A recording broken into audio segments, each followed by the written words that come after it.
Welcome back. I am Jeff Hansen. Daily Dose. It's brought to you by Give'emHellBrigham.com.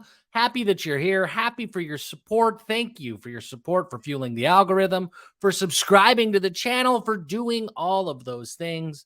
It means a lot to me. We're cruising towards 3,000 subscribers here at the channel. That's the goal before seasons kick off. We've got a little less than 300 left to go. Please continue to support the show. It means the world to me. Today, I want to talk about something that's in my preview magazine that I released over the weekend. If you haven't seen the preview magazine yet, 88 pages of BYU content. We're talking recruiting. We're talking Jay Hill's defensive scheme, the NFL pipeline, and then in-depth previews of what each opponent represents for BYU in the upcoming 2023 season. I don't think there's anything like it in the BYU marketplace. I'll leave a link in the show description. Check it out. I think it's great. It's $10. If you don't want it, we've still got you covered here at the Daily Dose, but there's a ton of in-depth content, more details, more good stuff over there at the preview magazine at the link in the description. I want to take one of the articles out of that magazine, and I want to talk about one of those subjects, and that is what it takes for BYU to recruit at a Big 12 level. We've heard this, right? If you're a BYU fan, even on the ancillary, even a fringe BYU fan, as BYU's gotten ready to join the Big 12, you've certainly heard somebody say, well, they're going to have to recruit at a Big 12 level if they want to compete for Big 12 championships. Well, no kidding. I mean, obviously, that's what BYU has to do. But what nobody really talks about after that statement is what in the world is a Big 12 level? Everybody just says Big 12 level, it's got to be better. But what does that actually mean? And how far away is BYU from a Big 12 level? So what I've done in the magazine, and we go into a lot of detail there, and we'll talk about it here as well, is I've taken Texas and Oklahoma out of the equation. They're no longer Big 12 schools. I know they are this year, but they're not going to be Big 12 schools in the future. So I've taken them out of the equation. And when you take them out of the equation, there's not really a Big 12 juggernaut that's left. So let's take a look at some of the data. The class of 2022, that's the first year after the announcement that Texas and Oklahoma were leaving, that BYU, Cincinnati, Houston, and UCF would be joining the program. Here's kind of a breakdown, according to 24/7 Sports, of the recruiting class averages. And if you take a look at it, BYU, they're below the average score, an average recruit ranking of 84.88. Yeah, that's a couple spots less. That's a couple spots down from where BYU really needs to be. Shows us how good the top end of the conference is, which really TCU, Baylor, none of them are juggernauts. None of them are recruiting at like an average 4 or 5-star level. None of these schools in the new Big 12 conference are Alabama or Georgia or USC. BYU is not as far off as you'd think on the surface. If you look at the breakdown of what makes up that talent, it's BYU's 4 stars. They're right there where they should be. The average in the conference was 3.09 in 2022. BYU brought in 3 4-stars in 2022. So BYU's a little low. There's no debate about that, and certainly lowest in the conference. But in 2022, they weren't terribly far off. So what does the trajectory look like, and how are they doing? Well, let's look at 2023, and BYU has already started to close the gap of what a Big 12 average looks like. You look at the average ranking, 86.96 is the average score. That's a high 3-star is the average player at any of these 12 Big 12 schools in the class of 2023.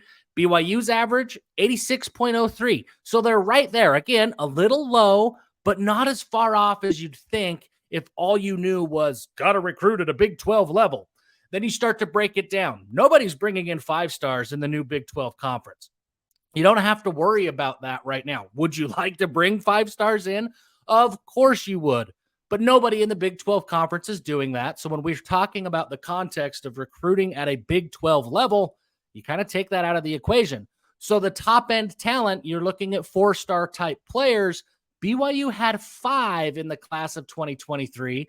That's north of the average of 4.2 in the conference. Of course, you'd like to be TCU. Well, TCU went to the college football playoff and played for a national championship, so it makes sense that they would receive an immediate recruiting boost by way of 11 4-stars last year. Take away the national championship and the college football playoff contender, and BYU's really not that far off. The highest in the conference was Texas Tech at 6 4-stars. BYU had 5 4-stars. So if you break down what it means to recruit at a Big 12 level, BYU isn't as far off as you would think. Yes, the Cougars have to get better. They have to continue the upward trajectory that we saw in 2022 and 2023. If they don't do that in 2024 and they take a step backwards, then they're still not where they should be, and they are not going in the right direction. The difference with the Big 12 schools and BYU is 2022 at the time represented BYU's best recruiting class since 2010. And then in 2023, it represented BYU's best recruiting class since the year before. But the last 2 recruiting classes are BYU's 2 best recruiting classes. So the Cougars are recruiting at an all-time high, and they're still not quite to average. So that's kind of where the delta is. BYU has to improve. They have to continue to recruit at an all-time level just to get to the average Big 12 program where you should recruit. So that's tough. These other schools have had the benefit of being a Big 12 member for a long time, or they have the benefit of a different recruiting ground. Certainly Houston and UCF and Cincinnati, those are 3 very, very fertile recruiting grounds. Ohio, Florida, and the Houston area have a ton of high school talent. So there's a lot of, a lot of opportunity for them to very quickly improve.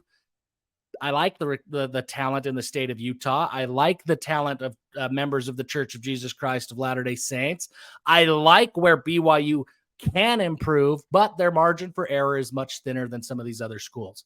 But I think if we look at the data, it's not that crazy to think that BYU only needs 1 or 2 extra players. If we go back to the 2023 recruiting class, say BYU would have landed Smith Snowden, say BYU would have landed Spencer Fano or Walker Lyons, any one of those guys who BYU was right there with in the end of the conversation, they get any one of those players, they're right there. Their average is right where it should be. So it's just not that crazy to think that BYU is already close to recruiting at a Big 12 level, and they can start to recruit at a Big 12 level as early as this season. That's what happens when you don't have any recruiting juggernauts in the Big 12. There's going to be a lot of parity. There's going to be a lot of competition. It's going to be a lot of fun. That's what BYU has to do in order to recruit at a Big 12 level, and that's what that means, that, quote, Big 12 level. I think hopefully we've provided a little bit of insight into what that actually means and what BYU actually has in front of them in order to reach that benchmark. Thank you so much for tuning into the Daily Dose, and until next time, give them hell.